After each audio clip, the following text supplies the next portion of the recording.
To recover your Google account without access to your email, password, or phone number, start by going to support.google.com in your browser. Scroll down and click Google account.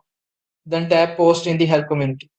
Select Post a question, enter a working email, create one if needed, write your issue in the subject, and explain your situation in the description. Mention you've lost access to your recovery options. Under Category, choose Account Access and Recovery and follow the steps. Google will usually respond within 24 hours. If you remember either your email or phone number, go to the official Google account recovery page, enter your info, and follow the prompts. Using the same device and Wi-Fi where your account was previously logged in increases success. If you forgot your email, select Forgot Email, enter your link phone number and your full name, and continue.